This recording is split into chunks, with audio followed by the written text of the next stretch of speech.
Welcome to episode 33 of the Mental Dietitian podcast. This one was a very special one. It is with Marie Mosley. She's got an amazing story. She was a young mum at 14 years old, was in a physically and mentally abusive relationship, and ended up staying in that relationship for almost 25 years, ended up having 3 more kids with this man. And she just finished writing a book called Pretty Divorce. She really wants to share with the world the message that divorce doesn't have to be this ugly, horrible, terrible thing that haunts your life forever, but it actually can be a new beginning and a new path for a beautiful new life. And we had an amazing conversation. I hope you enjoy this one. Here she is.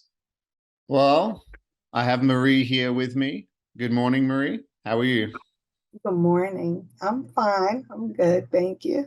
That's good. So, Marie wrote a book called Pretty Divorce, where she talks about a 25-year relationship she had starting at 13 years old. She ended up having 3 kids. There was a bunch of Four. ups and downs. 4 kids. 4 kids, damn.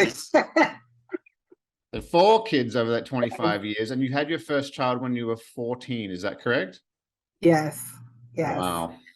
Tell me, I mean, it's obviously hard to summarize 25 years. I mean, we're going to try in this podcast, we're going to try, but I'm sure it's impossible. We're not going to get to all of it. But let's start at the beginning. Obviously, you're 13, 14 years old. You started this relationship with this man.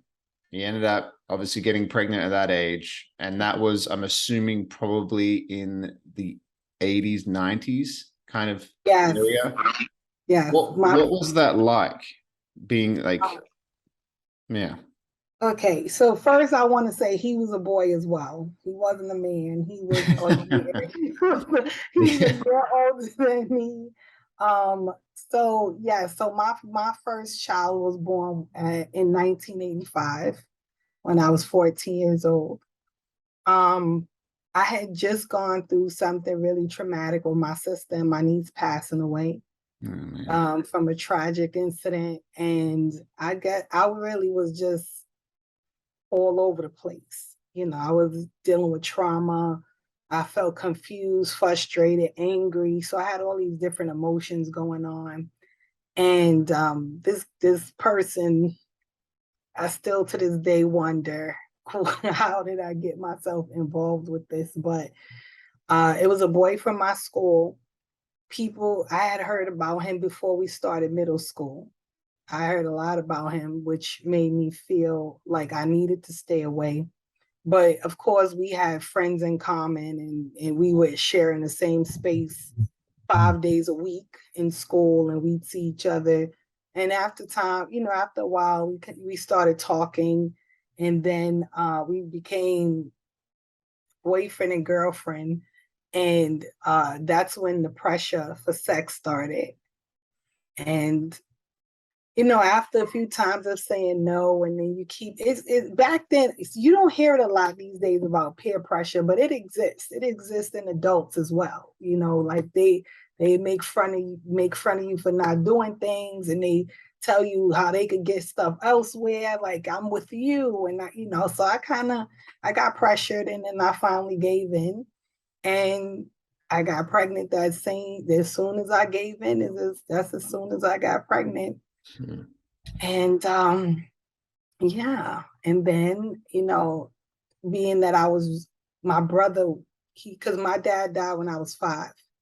And my brother, he had instilled some things into me and about being a woman and what it meant to be a woman, a Black woman, and that, and things about abortion and our community.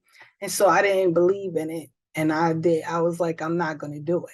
I'm not, I told my sister, told my mom, and I just wasn't willing to do it, And he went through his thing where he said, he couldn't be a part of it because he was too young. We were too young. We weren't too young to have sex, but we were too young to take responsibility for what the sex caused. So I said, okay, no problem. I'll do this by myself. My sister was going to support me. My mom was going to support me. And after a conversation with his dad, he he came back and said, his dad told him he had to be a man and do the right thing. And so we went on ahead with this relationship, and we had a baby at 14 years old. I was 14 and he was 15. Wow. Yeah. Mhm. Most of society, like I grew up in Australia. I remember being at school. You hear about the girl that got pregnant at 14, 15. Most of society kind of writes that person off. Mhm. Like they just like, oh, well, you're done now. You're a teen mom. You're probably not going to finish school. You Mhm. probably remain uneducated. Blah, blah, blah, blah. How did that feel at that age? And what were the next like 4 or 5 years heading towards like your early 20s like? So as far as school is concerned, right, we didn't talk about a lot of things in my house, but school was one of the things my mom impressed upon all of us. It was mandatory, it was a non-negotiable for her. We were going to school, we were going to, have an education. And I did pretty well. I was a pretty good student. I was in the top class, one of the top classes in middle school. I did really good throughout elementary school. So that was one of the things my sister said.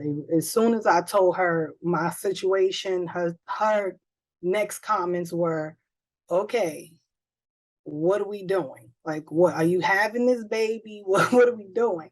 And I told her, I said, I was like, I don't want to get rid of my baby. Like, I got to be responsible for what I did. And my sister said, okay, so you can come live with me. I have an extra room. I'll pay for daycare. And she was like, and I don't care what you do, you're finishing school. And so, and a lot of people might not believe this, but when I was like in fourth grade and fifth grade, I used to play school for fun. Like I had books, I had my own chalkboard. I was a teacher, the student, whatever. And I had plans, as early as fifth grade, fourth grade, I had plans for my life. I knew which high school I wanted to go to. I knew I wanted to be an accountant, different things. So I did have a plan. It's just that my plan got derailed by this relationship and becoming pregnant. Yeah. So once my sister was behind me and she helped me get a new plan, it was I knew that I was going to go to school and do something with myself. I wasn't going to allow myself. The one thing that I did not want to be was a statistic.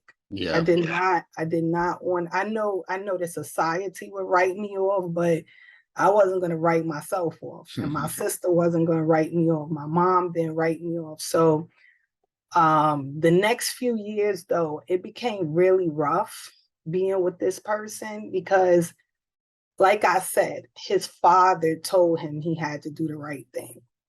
I don't really feel like it came from the heart. Like this is something that he wanted to do. So I always felt a level of resentment. Like I stopped as though I stopped his life. Yeah. As though I did something. I pressured him and it's my fault. So although he stayed, it was always a level of resentment. And 2 months after my daughter was born, that's when like physical abuse started. And I had never seen any type of abuse from him until until I was pregnant. While I was pregnant, a little bit of shoving and a little bit of aggression, but nothing major.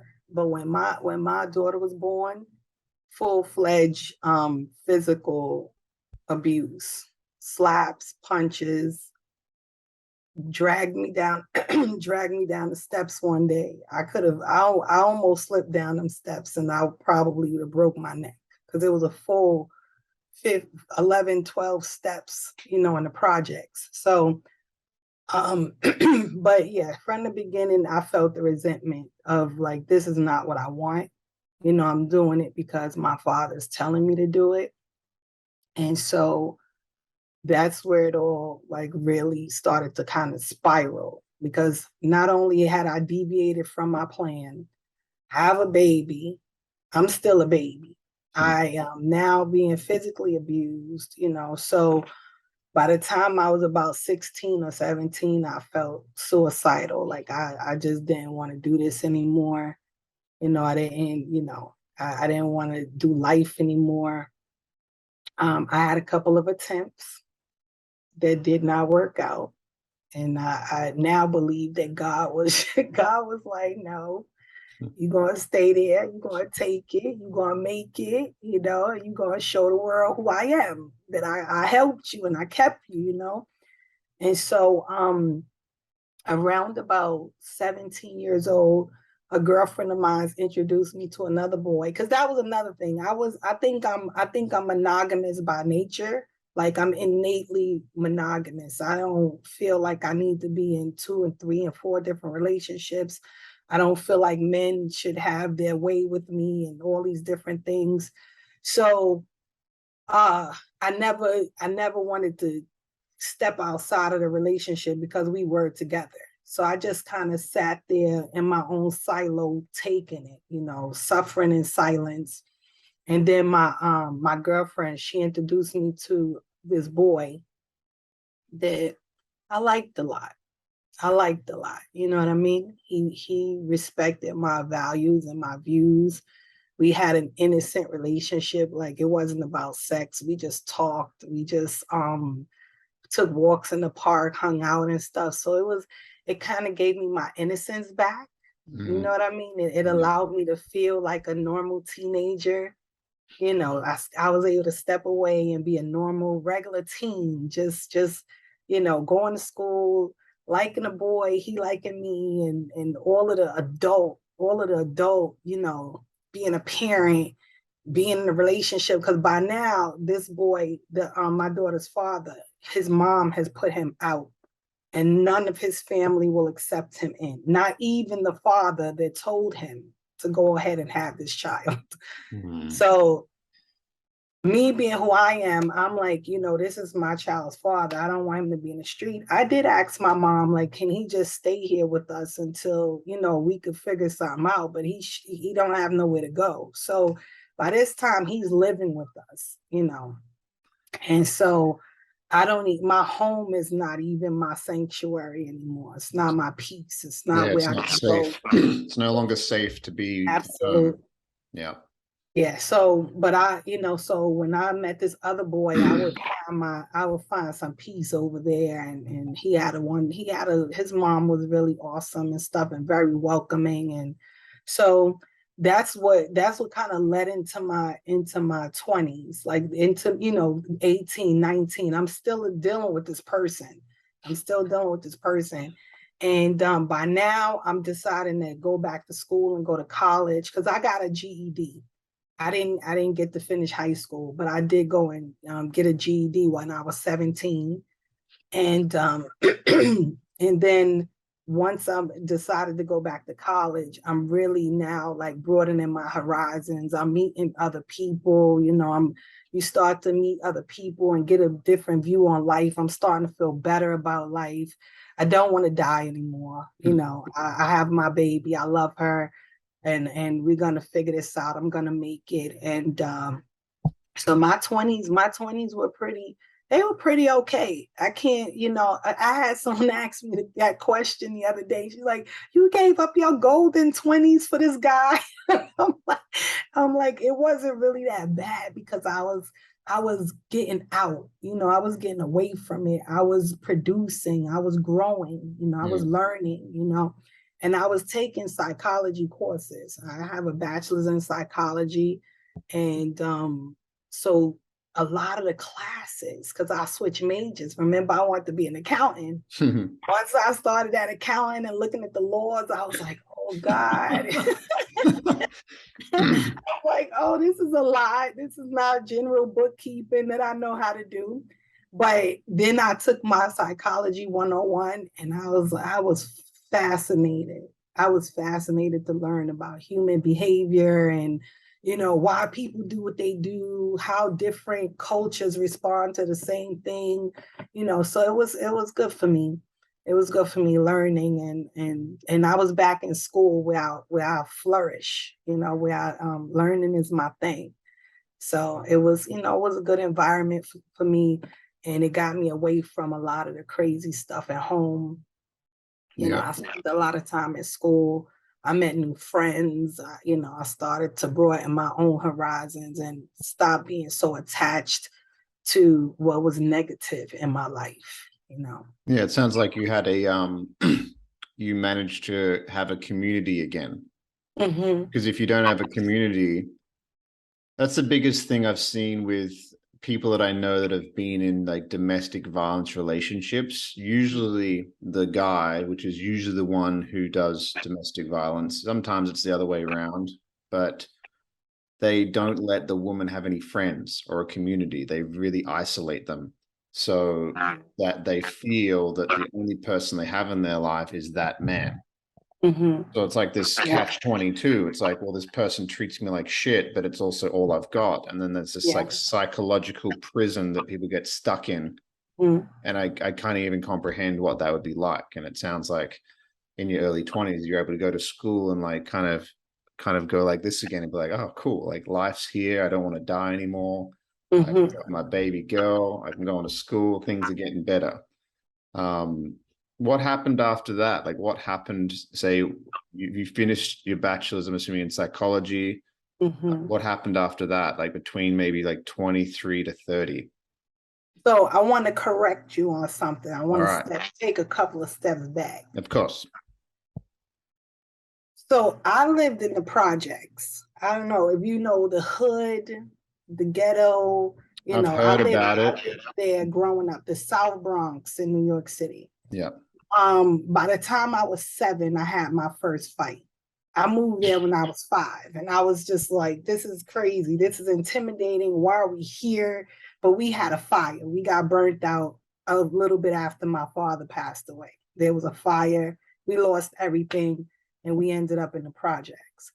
So my brother taught me how to fight, right? My brother taught me how to fight, and my brother didn't teach me how to fight like a girl. He taught me how to put my fist up, block my face, bob weave, do all of that, and punch. No slaps, no scratches, punch. So after a few years of being abused by my daughter's father, I did begin to fight back. Oh. So when you say that, when you say that it could be a woman doing it, most of the time it's the man. But I began to fight back because I was tired. My life was really spiraling out of control. It was all over the place. And I was tired of being abused, especially when I knew how to defend myself. And I didn't, that was another thing that confused me as to why am I allowing him to do this to me? I have 3 big brothers. They have friends upon friends. I have male cousins. I have a support system around me that will defend me. Why am I taking this? And I know how to fight myself. So after a while, I began to fight back. And so throughout those 20s, it was kind of a parallel thing going on. I was building, I was, getting better, growing, but at home, it was still toxic. It was still violence. It was still outbursts, arguments, a bunch of negative talk to each other, infidelity. So it was, it was a crazy time, but I want to say my 20s wasn't as bad as my teen years. Yeah. Wasn't as bad as my teen years. So as I'm getting older, around about when I was, well, not around about, I know for sure when I was 28 years old, I started going to church and I gave my life to Christ.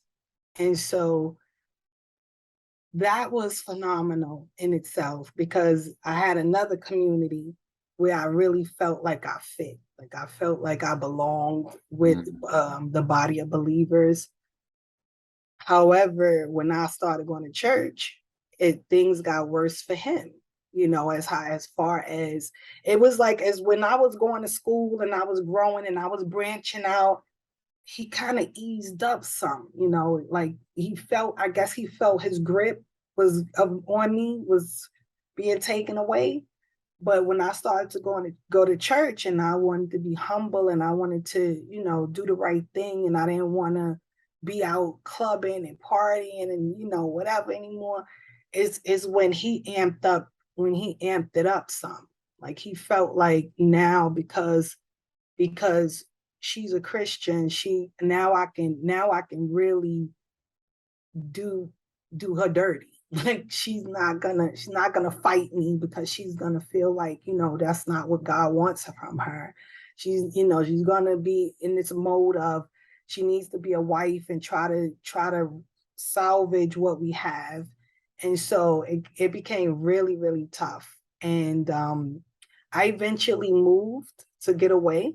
I moved to Florida, where I was doing really good. It was like the heavens opened up for me in Florida. Really, I was prospering. I was about to buy a house. Everything was going great, and my foolish self, he came back with all these promises and all of these things to do better, and it's gonna be all right, and I'm gonna, I've been thinking, the whole spiel about, we need to be a family, and we need to do the right thing. And You pulled the family card, yeah, pulled out the family card, and be like, the kids need a father. Yeah. I and wanted to ask why? you. You know why? Because he knows that I missed my father. Oh God. You know, so anything that he knew about me was used against me and used to manipulate and, play games, because he knew I grew up without my father, and I wanted my children to have their father. So I always fell for we need to be a family, and, the kids need me around, and I'm sorry. So yeah. So you played on these like core wounds that you had as a child. And do you think it was a conscious thing from him, or do you think it was so deep? Because it sounds like he had a pretty messed up childhood too. Sounds like there was a bunch of shit going for Yeah. both of you guys. You know what? I thought about that, and I think I mentioned that in my book. I really, really pray that it wasn't a conscious thing. It's funny you asked me that, because I say, like, I just hope that he was a lost teenager. I hope that he was just, it wasn't like something he did on purpose. Like a But malicious thing. yeah. Yeah. But I don't want to presume to know what's in somebody's heart.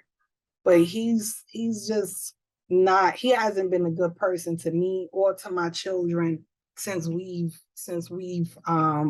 separated.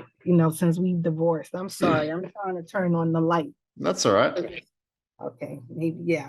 So yeah, he hasn't been a good person to me or our children since. So I think he's just, I think he's just skewed. I when I look at his upbringing, his family, his mother, not a bunch of good people. You might get one or two sprinkled in there somewhere, but it's just not.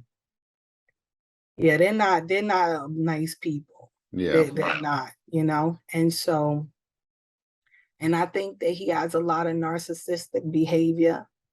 If you're not on his side, and I think that's the issue with him and my children, is that he's tried several times to get them to choose Yeah. Choose him. mom or dad. Choose. Yeah. And if you don't choose me, then I want nothing to do with you.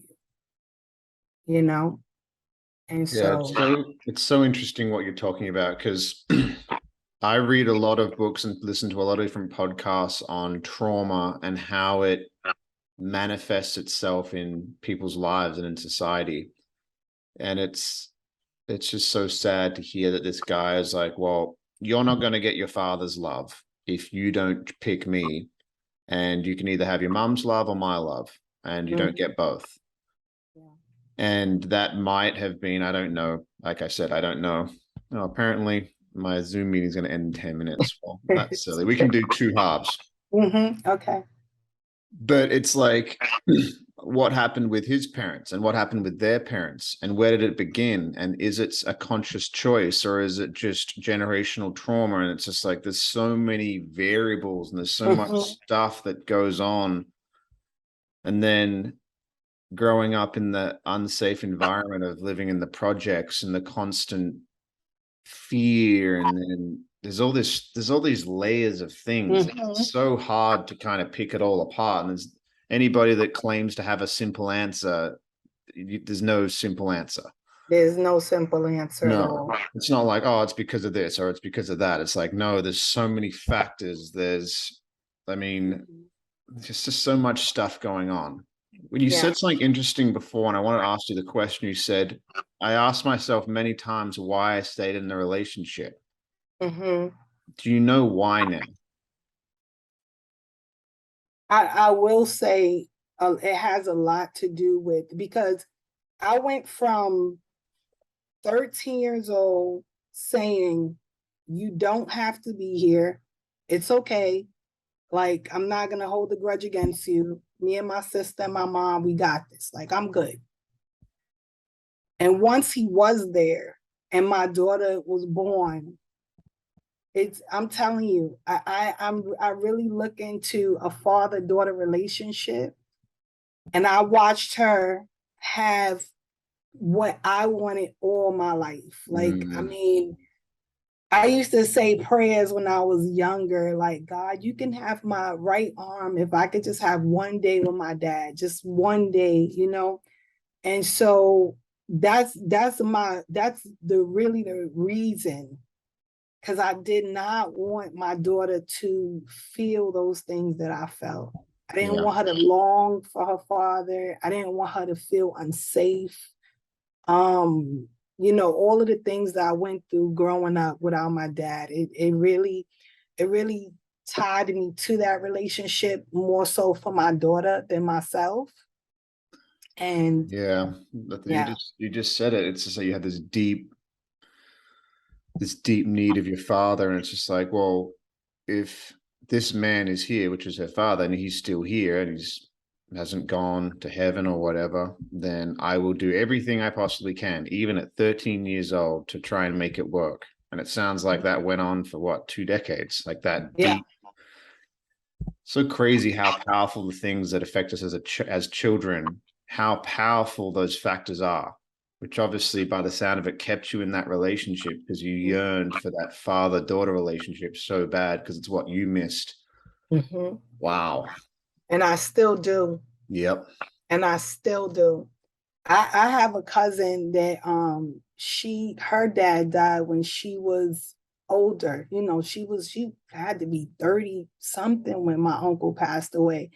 And she went through years of grief. And, you know, because I don't know, it's something about a daughter and their dad, a little girl and her father. And it's I don't know what to make it, but that's my real reason. That's the bottom line. I did not want my daughter to have to go through that type of um those feelings. Though it's not it's a scary world for little girls that don't have a dad. It is. Yeah, like the statistics of how many of those women end up in the same situation than as their mom is crazy. They don't have that father figure around, so they go and try and find it Yep. at a young age. But Yep. it's warped. It's not the love. Like That's they seek it through sexual partners I've yeah. seen, and then they realize, oh, this isn't it. Like this is not, it's a different thing. And then it can turn really nasty, and then it just keeps going on from generation to generation. And it sounds like you've done a lot of work on yourself to stop that and be like, no, like enough. And I know that you're in a relationship now, right? Yes, sir. Yeah, yeah. Yeah, my husband is awesome. He's learned he's very savvy in the fact that he loves his biological children and my children. Like he's their dad, you know? Yeah. I don't know if he completely fills the void, because my children were crazy about their dad growing up, but he's definitely stood up to be that man for them. He calls them all the time. He's giving advice. He's showing up. You need anything, sending money just because he needs it. They need something. They could just go and do something with it. I'm like, nobody needs, so I ain't sending stuff. He's like, no, it's okay, babes. I just want to help the kids and make sure everybody's okay. And he's a really good man. He's a really good man. He was my best friend before we got into a relationship. So he kind of knows all that I've gone through. Oh wow. And then when we found ourselves both single, we end up meshing together. Yeah. So it's nice. It's nice. And I really feel like my kids' father, he stays away, because my husband will not play with him. He's very protective. He'll make sure to, because that man used to harass my life. And wouldn't stop and find any way to try to, hurt my kids, do anything to get at me and get me going. So how long ago did you leave that relationship with your children's father?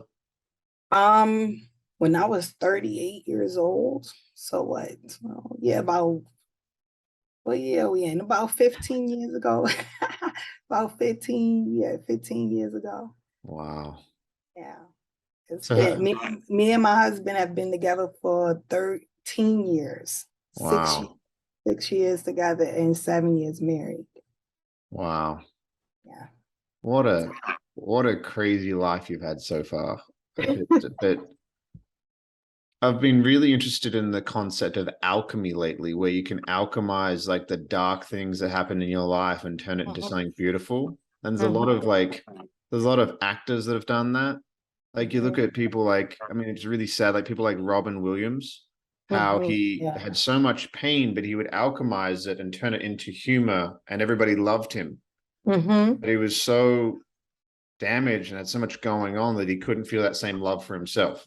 So he kind of he alchemized it. And I mean, it sounds like your book is just like I can't even imagine sitting down and be like, I'm going to write a book about 25 years. And like, there'd be things you'd forget. There'd be things you remember, and you'd have to deal with some emotions that would come up and some trauma that would come up. And you'd be like, oh shit, here we go. I thought I was over this. I thought I was done. Yep. I went through that for quite a few times. I had to put it down. I relive it, feel the same pain, cry a little bit, and put it away and get myself together. And then I go back and write. I didn't want to write it from a place of victimization. Yeah. And I don't feel bitter about it anymore.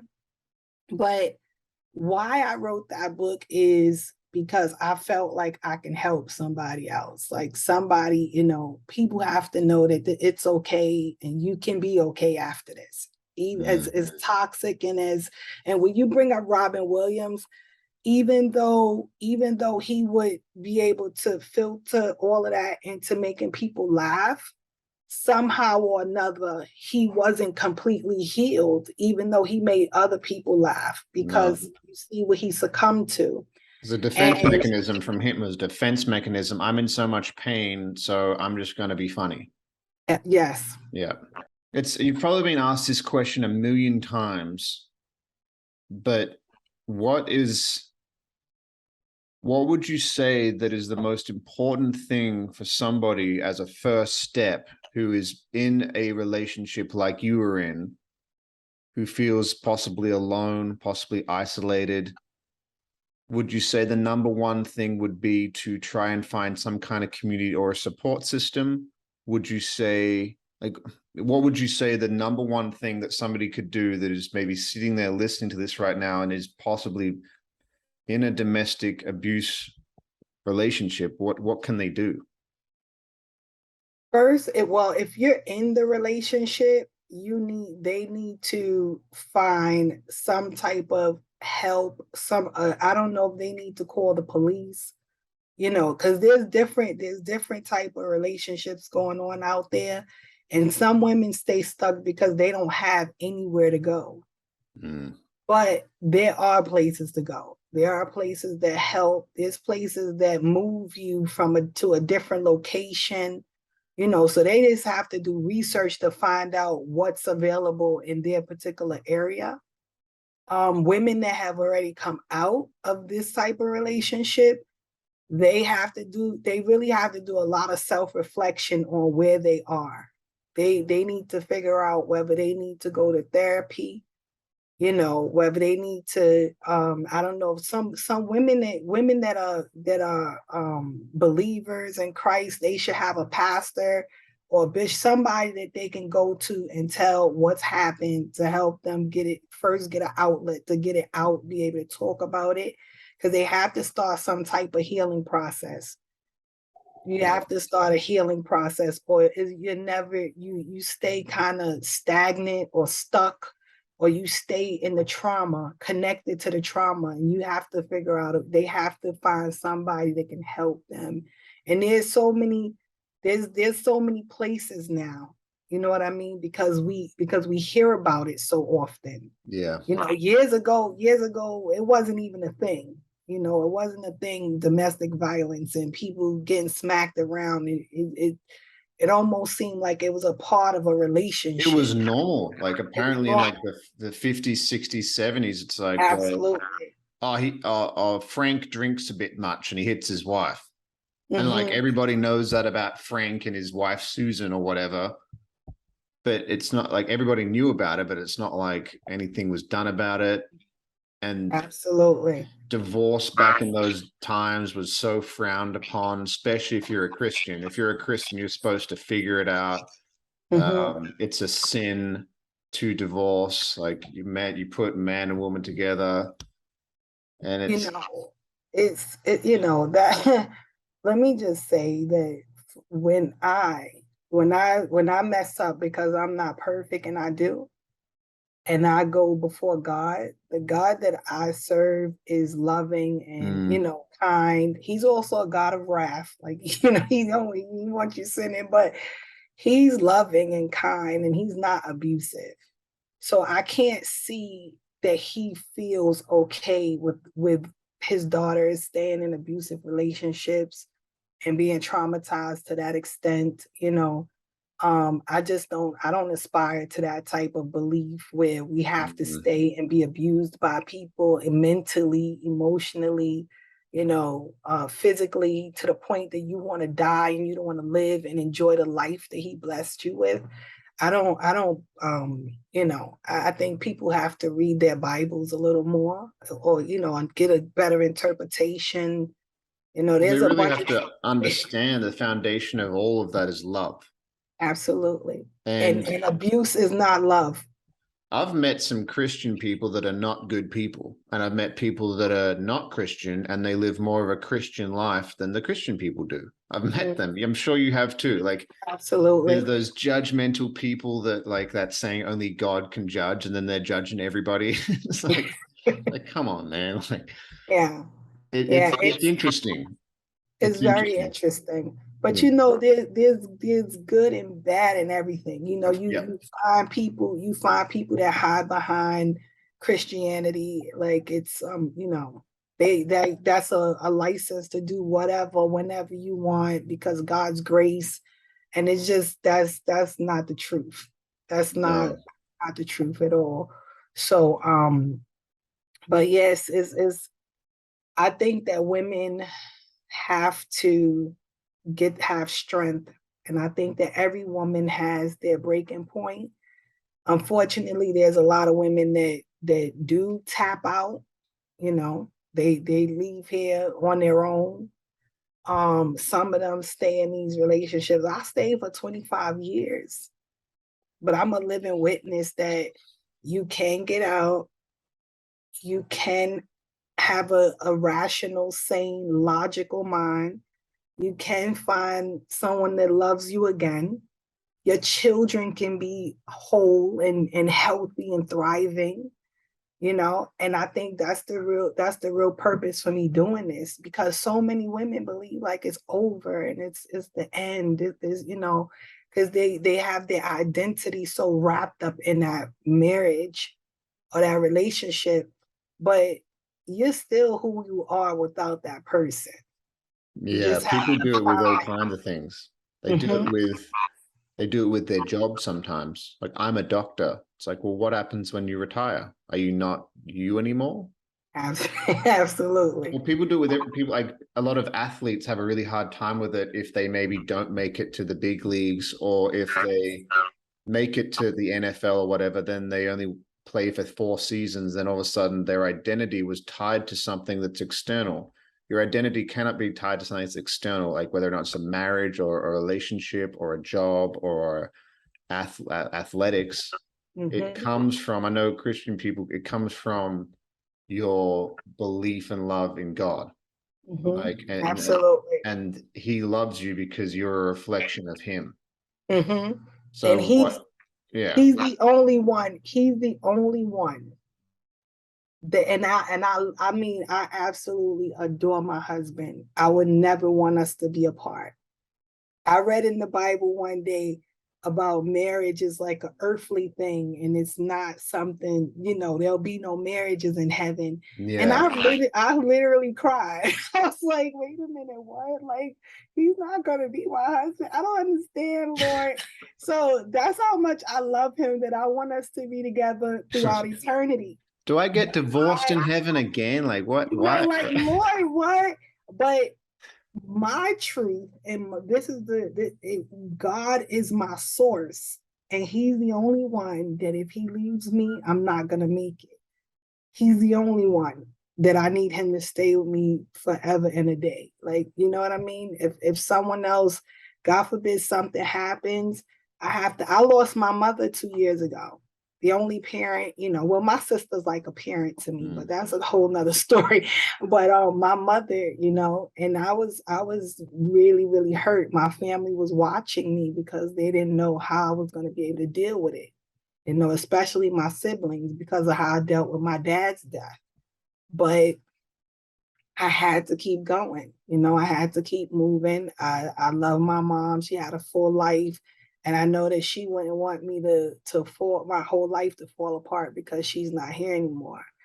But yeah, God is the only one that if we don't have him, that you know, that might be, you might really be in the back position then. But yeah, I can't have my life tied into, because when I left Florida, that was another thing he tried to use. You're gonna leave this house. We have this house now. You're leaving a 4-bedroom house with a pool.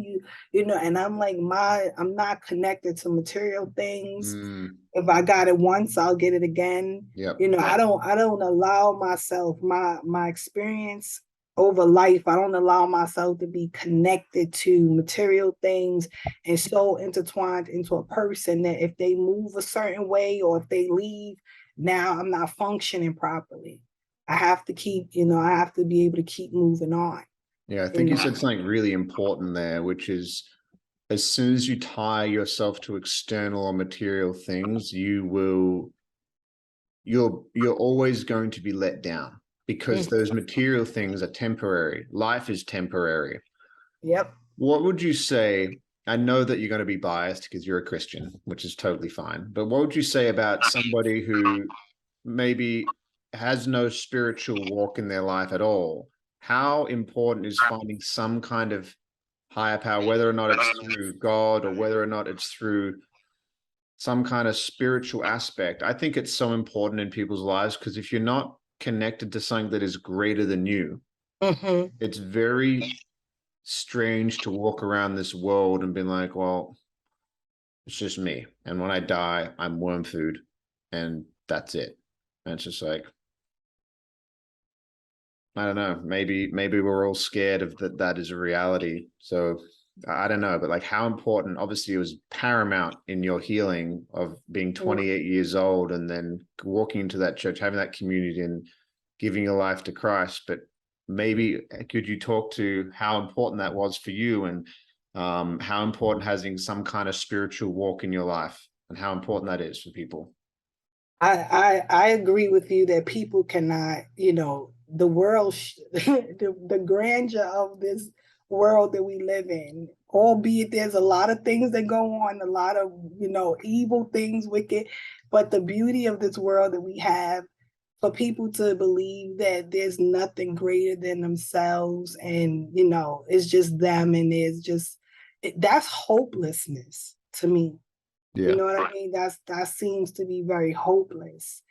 And I think that people definitely need something that's their anchor, something that they can turn to believe in themselves when they because if you don't have any type of spirituality or anything that you feel is greater than yourself, where do you turn in those moments when you're down or you don't feel, because sometimes people can't do it for you. People can't, you could talk to the whole world and for some reason nothing lifts you, nothing makes you feel better, nothing helps you to raise your head up, and for me that's God.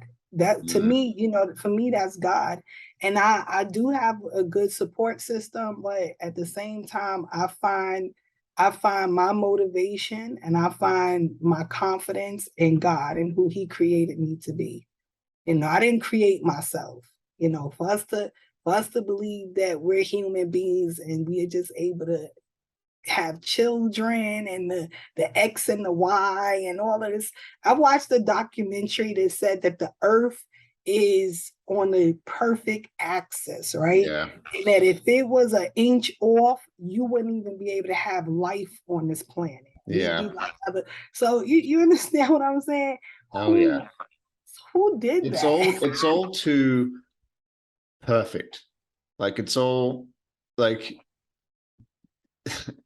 we're in this Goldilocks zone around the sun, which is if, yeah, like you said, if we were off by a little bit, it'd be way too cold. The whole planet would be frozen. If we were off by a little bit the other way, it would be a scorching desert. There's no water. And to think, I've had deeply spiritual experiences in my life, really like holy crap, like seeing the interconnectedness of it all, realizing I have a soul, all these things. And you Mhm, try and explain that to somebody who lives in this material kind of, I'm going to go to the grocery store today. I'm going to go to my job and I've got my bills to pay. And then they don't see. It's like they're swimming around in an ocean, but they can't see above the waves. Like they just don't see that. And you try and explain that to people and they think you sound insane. You talk about God, or if you're a Muslim person, you talk about Allah, or if you're a Buddhist, you talk about how everything's at one, or if you're whatever it may be. mhm, People that have no spiritual connection in their life have a really hard time listening to people like that. I grew up Catholic and I went to a Catholic school. I would not say I'm a Christian or a Catholic. I wouldn't say that I'm tied to one thing, but I mhm, can talk to anybody about anything that's spiritual. I'm like, yes, because mhm, I think that the whole world and different cultures and different parts of the world created their own version of what it may be. For example, if you live in the desert, the god could be harsh and punishing because it's so hot, and mhm, it could be punishing. But if you live in a beautiful rainforest, God is loving and the sun is beautiful and it provides life. So there's different parts of the world that have these different perspectives on what they might believe in. But I think at the core of it, it comes down to that you're enough exactly how you are, and there's nothing wrong with you. And all the things that happen to you throughout your life does not take away from your worth, because nothing can take away from your worth, because your worth doesn't come from those external things or what happened to you. mhm, I think that's the basis of all of them. And I think that if we could all get back to that point where it is like, well, I am enough just because this happened to me as a child, or just because I had a kid at 13 or 14, that doesn't mean I'm damaged. There's nothing wrong with me. I'm beautiful with how I am. I'm whole. There's mhm. nothing wrong with me. I'm enough. And if people could really get to that point within themselves, man. But I think you need, like you said, you need that higher power, because to get there on your own, I don't know. I don't know how people could do it. Maybe it's possible, but I don't know how. No idea. Yeah, I agree. I agree that none of us is getting there on our own. I agree that that our creator, God, is helping all of us with the very air that we breathe. You know what I mean? And people feel like it's just, something that is haphazard, something that just happens. And it's because throughout their life, throughout all of our lives, this is what we did. We went to sleep, we woke up, we went about our day, we made it home safe. And people don't attribute that to the fact that God has given us life and that he's helping us and keeping us safe from different things, because there's people that go out during the day and they don't make it back home.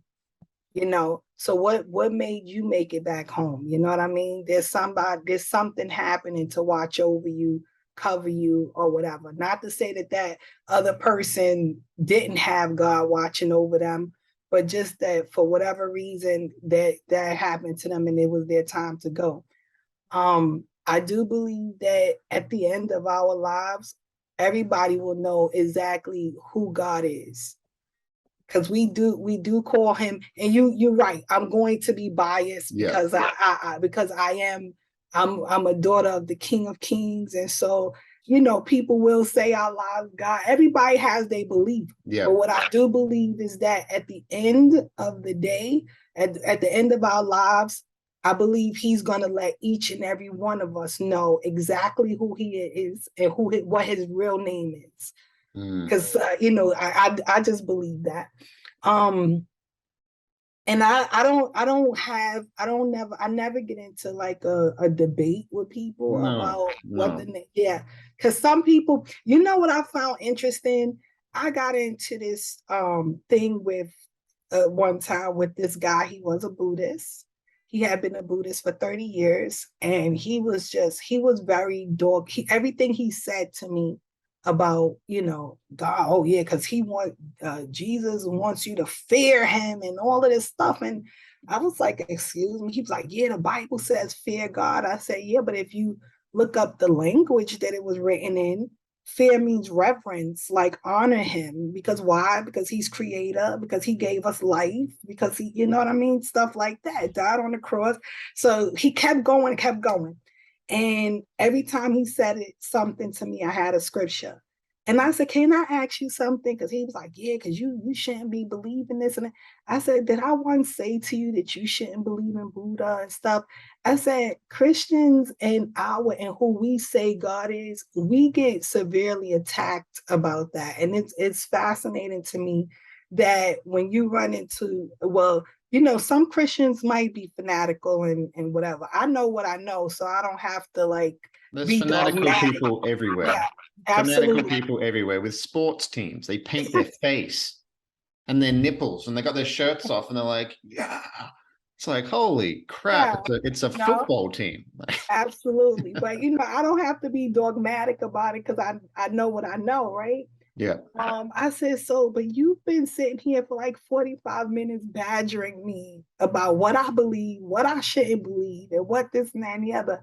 I said, and I have not, you know, beat you up about what you believe. He's like, no, it's just, I've been a Buddhist for 30 years and, this is what's happened in my life. And I say, you don't think I have testimony about what God did for me?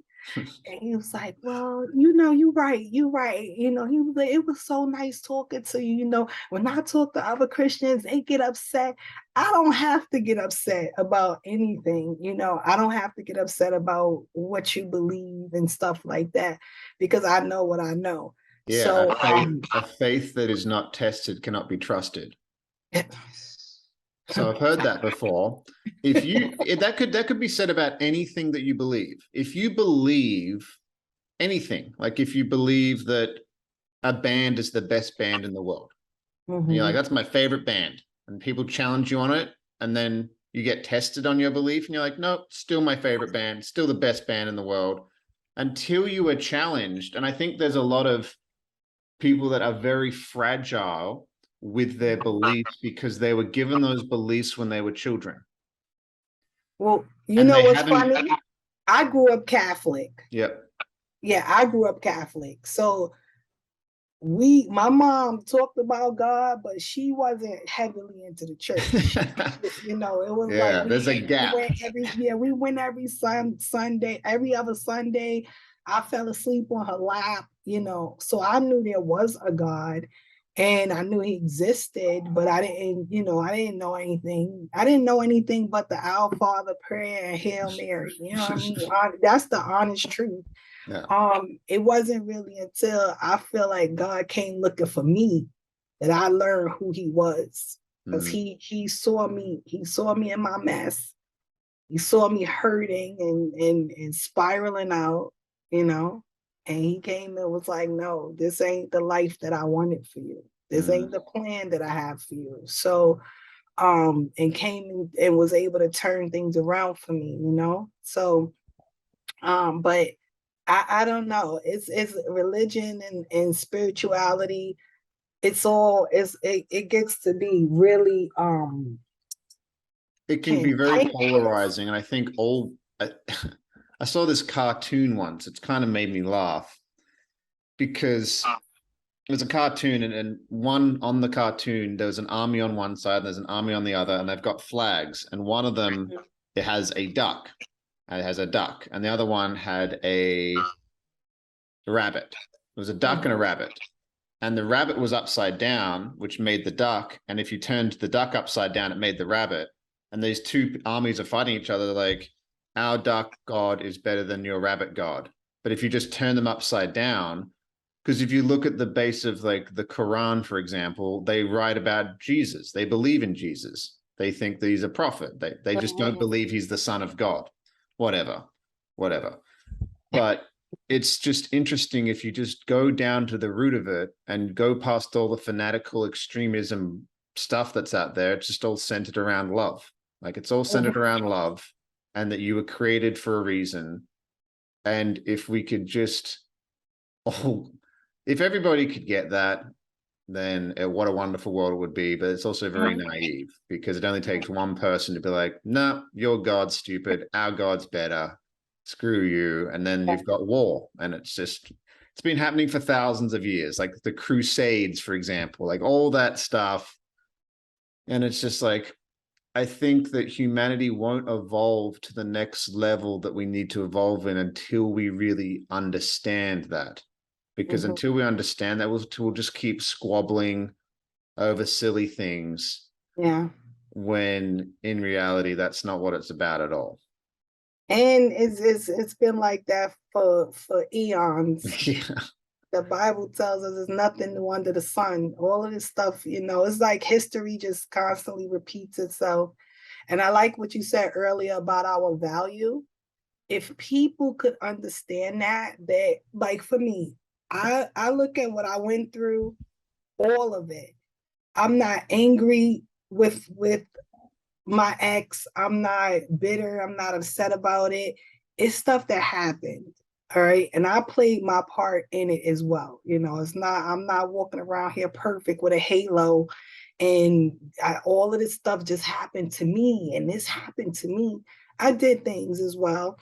I knew better. I could have gotten out way sooner. You understand?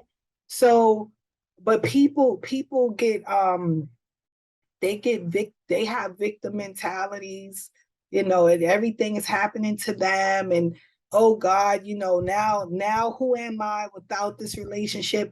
We still have the same value we had when we walked into it. And if you feel devalued, it's because you allow people to make you feel devalued. Exactly. You create or allow everything in your life. Like I've had these conversations with people like, oh, well, why would that person stay in that unhappy relationship? It's like, because part of them does not feel like they deserve a better relationship. There's a part of them that needs to heal. And that's a really jagged pill to swallow. Like if somebody's sitting there and you tell you're not making the money you want to make, or you've been working at a grocery store for 20 years and you're just so bitter and angry with the world, it's just like, well, it's actually all you, which is a really hard thing to deal with. And most people can't handle it because it's such a I've dealt with it too. Like you just, there's things that happen in your life, things you have anxiety about, like different situations you get into, and then you realize, well, actually, I created this, or I allowed this in my life. And a lot of it is boundaries. People don't set boundaries in relationships with their friends, their family, their spouse, their parents, whatever it may be. And because what they're actually expressing is they're expressing a deep self-loathing for not having the respect for themselves to set those boundaries. So instead they get angry at the other person. Like, oh, And my friend's rude. It's like, well, why are you friends with the person who's a dick? Like, why are you friends with them? yeah, and I have a full chapter in my book on boundaries. It's not, I feel like it's necessary in all relationships. Yep. And you also said something about people not being willing to hear certain things because we have a problem with communication. We need to have hard conversations. And it doesn't take anything away from anybody. It doesn't diminish you. It's not meant to harm. It's just hard conversations. And if you feel like you're in a horrible relationship or you work at a horrible job and you created it, you can create a new life for yourself. And that's what my book talks about, creating the life that you want for yourself. You don't have to stay in a place. And yes, it's hard. It's hard work sometimes, transforming your life, changing, creating new behaviors, new habits, getting disciplined about things. It's hard. It's hard work. But it's necessary. Unless you just, it's like it's a choice. Stay bitter, stay unhappy, stay in this place where you trauma, or create something different for yourself. And that's another thing I feel like we all have the ability, being made in the image of God, of Christ. We can create. He created. We can create. We made in his image. We have those abilities. Create other things for yourself. Well, think about everything we're using right now. This was an idea in somebody's mind.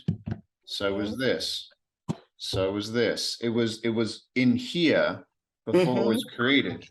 So if people can create these products, and the table I'm sitting at, and this spray that my spouse uses, like this microphone, like it's all an idea in somebody's mind. And if somebody can do that, why can't we create a different reality for ourselves? I'm gonna wrap it up here, and I wanna ask you, where can somebody buy your book, number one?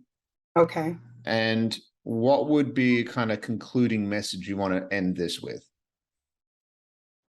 So you can buy the book, but right now at theprettydivorce.com.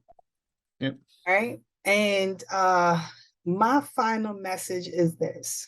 And I don't want to just speak to women right now. I want to speak to anybody that's gone through a toxic relationship or a really horrible divorce. That does not define the rest of your life. We have the capability of defining the rest of our life. What do we want? Figure out what you want, figure out the avenue to go get it, and then go for it.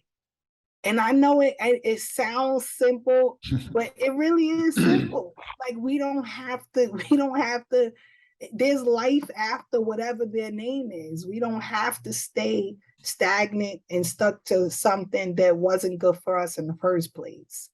And I think that mindset, if we have some shifts in our mindset about divorce, it's not the end. It can be actually some opportunity there, a possibility to go after your dreams.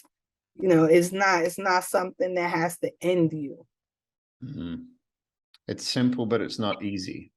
Absolutely not. It's not easy. I would sit here and be lying if I told anybody that it's going to be so easy. You could just go do this, but nothing worth having comes easy. We have to go for it. We have to believe in ourselves and trust in ourselves. And we are who we are before those relationships. in those relationships and after those relationships. We're still who we are. We're still dynamic. I think the human beings are dynamic. I really do believe women are like the bomb, but that's just me, you know. And I think women can, we have so much, you know. We give birth to things. We really have to sit around and never bounce back from a relationship that wasn't meant for us in the first place. No. I don't believe so. Beautifully said. Thank you, Thank Marie. you. Thank you. Thank you. I Really appreciate it. Thank Yes. you so Take much. care. Okay, God bless. Thank you.